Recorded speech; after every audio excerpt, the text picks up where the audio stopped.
ছোটোবেলা থেকে শুনে আসছি মায়ের ঋণ নাকি শোধ করা যায় না। এটা আমার কথা না, এটা হচ্ছে আমাদের মহান আল্লাহ তাআলার কথা এবং হুকুম। মায়ের ঋণ নাকি গায়ের চামড়া কেটে যে জুতা বানিয়ে দেওয়া যায়, তাও নাকি ঋণ শোধ হয় না। কিন্তু কিছু কিছু সন্তান অনেক মায়ের ঋণ শোধ করে দেয়। আসসালামু আলাইকুম আমার আপুরা ভাইয়ারা, কেমন আছেন সবাই? আশা করি যে যেখানে আছেন সবাই ভালো আছেন। আলহামদুলিল্লাহ আমিও ভালো আছি আপনাদের দোয়ায়। চলে আসলাম আপনাদের মাঝে আমি ঝর্ণার সোয়াল থেকে আর একটা নতুন ব্লগ নিয়ে। ব্লগটা শুরু করলাম সকাল থেকেই। সকাল সকাল রান্না চাপিয়ে দিলাম। বাসায় আছে মিস্ত্রি, তো ওদেরকে চা নাস্তা দিয়ে দিয়েছি। আর এখন আমি ভাত ভাজবো বলে পেঁয়াজ মরিচ কেটে নিয়েছি অনেক সকালে, কারণ দেখেন শীতের সকালে ভাতগুলা কিন্তু নষ্ট হয় না, ভাতগুলা ভালোই থাকে। এজন্য আমরা এই ভাত গরম করে ভেজে খেতে পারি। ভাতগুলা নষ্ট হয়ে গেলে ফেলে দিতে হয়।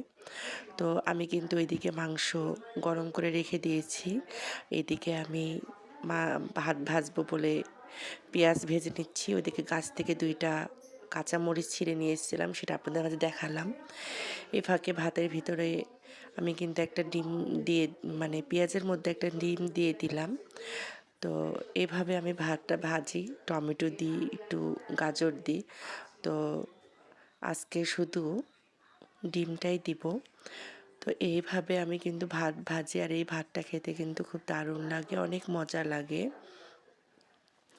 আমার ভাত ভাজা প্রায় শেষের দিকে। একা হাতে ক্যামেরা নিয়ে কাজ করলে কিন্তু খুব কষ্ট হয়ে যায়, তাও চেষ্টা করি কাজ করার। আর আপনাদের মাঝে ভিডিও অনেক দিন আমি দিতে পারছি না, যে কোনো ব্যস্ততার মধ্যে আছি। তো একটু একটু করে ভিডিও আমি দিব, কারণ আমার মোবাইলে অনেক ভিডিও জমা হয়ে গেছে। তো আজকে কিন্তু আমি সকাল সকালে রান্না বসিয়ে দিলাম। একে তো বাসায় মিস্ত্রি, আর দ্বিতীয়ত হচ্ছে আমার বড় মেয়ে যে বাইরে থাকে, যশোরে থাকে, ও আসবে। ওর ইচ্ছা ছিল না আমার বাসায় আসার, শুধু ওর মেয়ের জন্য আসছে, যেহেতু মেয়ে নানা ভাই করে পাগল হয়ে যাচ্ছে তাই। তাছাড়া ওর মায়ের বাসার আসার জন্য ওর কোনো ইচ্ছাই নাই। তো যাই হোক, যার যার এটা ব্যক্তিগত বিষয়, আমিও কখনো জোর করি না, কারণ সবাই বড় হয়ে গেছে। বাচ্চারা তো বড় হয়ে গেলে বাবা মার তো কথাবার্তা কোনো কিছু তাদের গায়ে লাগে না। তারা কি বলল না বলল সেটা ওদের কোনো যায় আসে না। ওরা নিজেদেরকে নিজেরা নিয়ে ব্যস্ত থাকতে পছন্দ করে। উপদেশ দিলেও তাদের কাছে খারাপ হয়ে থাকা যায়, এজন্য উপদেশ দেওয়া ছেড়ে দিয়েছি। তো যাই হোক, আমি এখানে ডাউল পুরপুরি করে নিচ্ছি ধনিয়ার পাতা টমেটো দিয়ে। এখানে আমি বেগুনটা ভেজে নিব, যেহেতু বাসায় মিস্ত্রি আছে বললাম। আমার 1-1.5 মাস ধরে বাসায় মিস্ত্রি কাজ করছে, তো সেজন্য কিন্তু আমি একা হাতে সময় কুলে পাচ্ছি না যে আপনাদের মাঝে ভিডিও শেয়ার করব। কিন্তু অনেক চেষ্টা করি যে প্রত্যেক দিন কিছু না কিছু টুকটাক একটা ভিডিও দিব, কিন্তু আসলে কেমন যেন চেষ্টা করার পরে হয় না। তো এখানে আমার ছোট মেয়ে অলরেডি স্কুল থেকে চলে এসছে।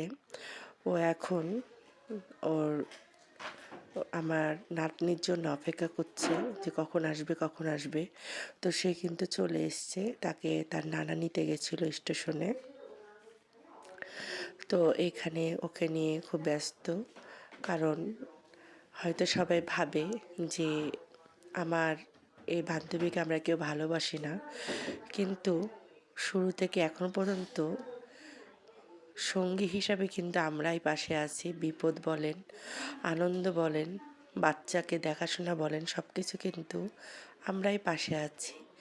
তো হঠাৎ করে মানুষের মন মাইন্ড চেঞ্জ হয়ে যায়, যদি তাকে আরও সাইডের অন্য কোনো ব্যক্তি আমাদের ভালোবাসাটা দেয়, তখন হয়তো আমাদের থেকে একটু বেশি ভালোবাসে, এর জন্য আমাদেরকে নাম না করে হয়তো কিছু অন্য মানুষের নামও করে। তো যাই হোক, যার যেটা ব্যক্তিগত বিষয়। আল্লাহ একটা উপরে আছে আমি বিশ্বাস করি, কখনো কোনো কিছু বিফলে হতে দেয় না। তো আমি যেটা রান্না করেছি বান্ধবীকে দেখেন খুব সুন্দরভাবে খেতে বসেছে, কিন্তু আজকে তার খাওয়া কেন যেন হচ্ছে না, কারণ সে নানার বাড়ি নিয়ে ব্যস্ত হয়ে আছে। কারণ আমি অনেক দিন পর ওকে কাছে পেলাম, কারণ একটা দুঃসময় পার করে এসেছি। আর হয়তোবা সে দুঃসময় সামনে যেন আমাকে দেখতে না হয়, এটাই আমি কাম্য করি। আর অনেক দিন পরে সে আবার আমাদের পাশে এসছে। তো যাই হোক, জীবনটা কিন্তু খুব কঠিন, আর বাস্তবটা চোখের সামনে, বাস্তবটা মেনে নিতে কেন জানি সবাই পারে না। চাকচিক্যটাকে সবাই উপভোগ করতে চায়, কিন্তু মানুষ যে এই চাকচিক্যর পিছনে কত রকম যন্ত্রণা সহ্য করে এটা কিন্তু কেউ দেখে না। তো যাই হোক, আমি কিন্তু আমার ৩টা সন্তানকে প্রচুর পরিমাণে ভালোবাসা দিয়ে বড় করেছি। আমি এমন একটা মা। কিন্তু হয়তোবা আমি ভালো মা হতে পারিনি অনেক সন্তানদের কাছে। কারণ একটা মানুষ তো সবার কাছে ভালো হতে পারে না। আমি হয়তোবা সেরকম কিছু একটা হয়তোবা ভালো হতে পারিনি। তো যাই হোক, আমি এটা নিয়ে কোনো আফসোস করি না। কারণ মানুষ সবাই আজকে আছি কালকে নাই। তো দেখেন এখানে কিন্তু বাচ্চাটা সুন্দর করে খেলাধুলা করছে আর খুব এনজয় করছে। তো যাই হোক, দেখতে থাকুন ভিডিওটা। ভালো লাগলে অবশ্যই লাইক কমেন্ট শেয়ার করবেন। আর আমার বোনরা এবার বেড়াতে আসবে, তাদেরকে নিয়েও চলে যাব গ্রিন ভ্যালি পার্কে। ওর বাচ্চারা আবদার করেছে, খালামণি আমরা বেড়াতে যাব, আমাদেরকে বেড়িয়ে নিয়ে আসো। তো ওই যে বললাম, ভালোবাসা এমন একটা জিনিস কাউকে দেখানো যায় না। সবাইকে ভালোবাসি, সবাইকে আদর করি, সবাইকে যত্ন করি, সবাইকে কেয়ার করি, কিছু না কিছু দিয়ে সবার পাশে থাকার চেষ্টা করি। কিন্তু এই ভালোবাসা একসময় আমার গলার কাঁটা হয়ে যায়, এবং ভালোবাসা একসময় আমার গলার রশি হয়ে যায়। সবাই হয়তো ভালোবেসে বেশি ভালোবাসার জন্য কিন্তু আমি কষ্টটা একটু বেশি পেয়ে থাকি সবার কাছ থেকে, বিশেষ করে কাছের মানুষদের কাছ থেকে কষ্টগুলো আমি বেশি পেয়ে থাকি। আর কষ্ট পাওয়াটা কিন্তু আমার নতুন না, আমি সেই বিয়ের পর থেকে কিন্তু কষ্ট পেয়ে পেয়ে এত বছরটা পার করেছি। এখন নতুন করে কষ্ট আমার কাছে কোনো কিছু মনে হয় না। ওই কষ্ট পেতে পেতে এখন স্ট্রং হয়ে গেছি। কেউ আমাকে উচ্চস্বরে যদি বাজে কথা বলে, এখন আর কোনো আমার যায় আসে না। তো যাই হোক, এই তো দেখেন বান্ধবী কিন্তু খেলাধুলা করছে। আর এখানে পরিবেশটা দেখতে পাচ্ছেন, মিস্ত্রি অলরেডি আমার বাসার ভিতরে কাজ করছে, পিছনে প্লাস্টার চলছে, মিস্ত্রির মোটরসাইকেল রাখা আছে, আপনার ভাইয়া এখানে কিছু ইট পরিষ্কার করে দিচ্ছে। আর এইখানে মাটি ফেলা হবে, যে মাটিগুলো রাখা আছে যেখানে এখন বান্ধবী খেলবে, সেই মাটিগুলা এখানে সমানভাবে বিছিয়ে দেওয়া হবে। তো এটা পরবর্তীতে আপনারা দেখতে অবশ্যই পাবেন। তো এই টুকটাক টুকটাক কাজ কিন্তু প্রায় 1.5 মাস হলো আমি করছি বাসাতে। কারণ একবারে আমরা কিন্তু করতে পারি না, আমরা মধ্যবিত্ত, টাকা আমাদের করে একটু একটু করে কাজ করতে হয়, খুব হিসাব নিকাশ করে চলতে হয়, এবং খুব প্ল্যান প্রোগ্রাম করে করতে হয়। কেউ যদি বলে যে এক লাফে সব কিছু করে ফেলা যায়, তাহলে কিন্তু একমাত্র এই কষ্ট করে ইনকাম করা টাকাতে কখনো এক লাফে বড়লোকও হওয়া যাবে না, এক লাফে কোনো কাজও করা যাবে না। তা আমি নিজেকে খুব ধৈর্য ধারণ করে আস্তে আস্তে করে আমার মনের মতো করে আমি কাজটা করে নিচ্ছি। কারণ পৃথিবীতে আমিও বেশি দিন বাঁচতে আসিনি, কিংবা কোনো মানুষকে আল্লাহ অমর করে দেয়নি। তো যেটুকু সময় পৃথিবীতে আছি চেষ্টা করে যাব সন্তানদের জন্যই কিন্তু এগুলা করার। তো আমার 3টা ছেলে মেয়ে, আমার এই বাড়িটা কিন্তু এভাবেই করা আছে, হয়তো বা কখনো অবর্তমানে 3 ভাই বোন পাবে। এবং আপনার ভাইয়া কখনো কোনো জায়গায় যদি টাকা রাখে বা আমরা টাকা রাখি, সেটা কিন্তু আমাদের 2 মেয়ের নামে নমিনিটা করি। কারণ হয়তোবা দেখা যাচ্ছে যে চিন্তা করি আমরা বাবা মা হিসাবে যে আমার বাচ্চারা যেন সমানভাবে অধিকারটা পায়, সে চেষ্টা করি।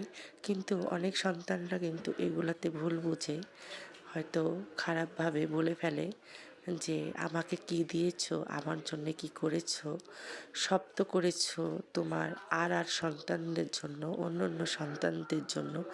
কিন্তু সে ভুলে যায় যে যত টাকা পয়সা দিয়ে তাদেরকে লালন পালন করে বড় করেছি, এই কথাটা কিন্তু তারা সবসময়ের জন্য ভুলে যায় যে এত কষ্ট করে তাকে জন্ম দিয়েছি, এটার থেকে বড় পাওয়া তো আর কিছু হতে পারে না।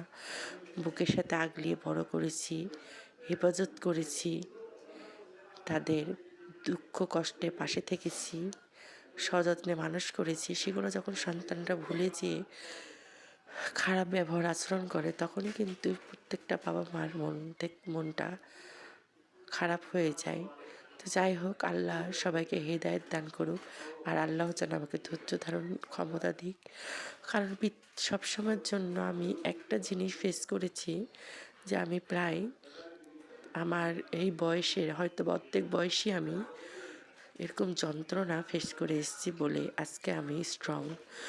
তো যাই হোক, এটা কিন্তু সন্ধ্যার সময় আমাদের বাসায় মাংস ছিল, কিন্তু অল্প করে রান্না করেছিলাম, শেষ হয়ে গেছে বা অল্পই আছে।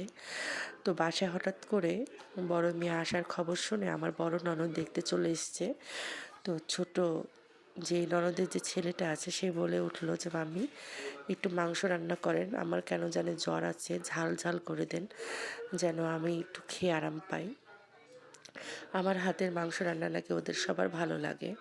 হয়তো আমার কাছের মানুষদের পছন্দ হয় না, আমার কাছে যেগুলো মানুষ আছে তারা আমার হাতের রান্না হয়তো পছন্দ করে না, কিন্তু আমার এই ননদের ছেলেরা বা ইয়েরা আমার হাতের রান্না খুব পছন্দ করে। তো যাই হোক, এখানে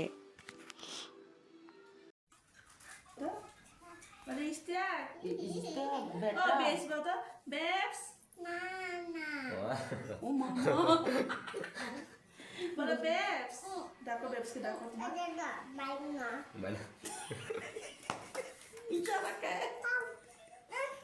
এই শাট আপ, বেলাই বেলাই ভাই ভাই ভাই, ওরে বাবা কে করছে খুব রাগ, খুবই রাগ। এতে ওরে বাবা পড়ে গেছে বললে। ও জালের আর বুক ছাড়া দেখেছেন? দাও বাবা বলে দাও, মামা মারলো, মামি শাড়ি কেটে বানাইছেন নাকি? बोलो बेटा, बोलो बेटा, बोलो बोलो बेटा, इस्ताक बेटा, बोलो बोले इस्तियाक देखो मम्मी, बोलो बेटा इस्ताक ना মানে কাপ मम्मी मम्मी ওই কল দিয়ে কথা বলতে বলতো ওকে ফোনে হ্যালো বলতে ও বলতো। হ্যালো হ্যালো কথা স্যার কাছে কল দাও তো। মামার কাছে কথা বলো, মামার সাথে কথা বলো তো। কই হ্যাঁ হ্যাঁ কথা বলতে বলতে তাড়াতাড়ি তাড়াতাড়ি। ফোন দাও, কল দে মামা বলো পাশো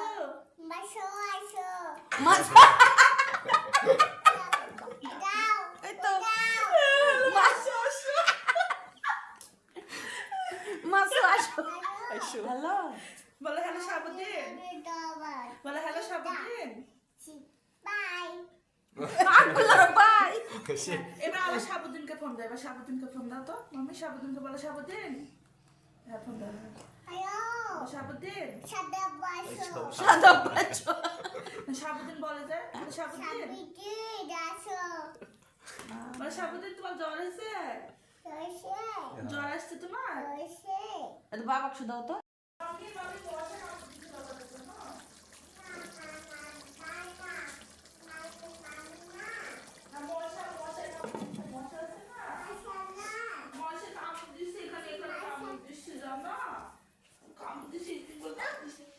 মশা তো মায়ের মাম্মি চুক আসছে, মাম্মি চুক আসছে, মাম্মি চুক বাবা কামড়াচ্ছে মশার দিলে বাবাকে মশা কামড়াইছে জানো, বাবা মারি দাও তো, বাবার মশা মারি দাও। তাহলে বাবাকে বলো বাবা খাইছ,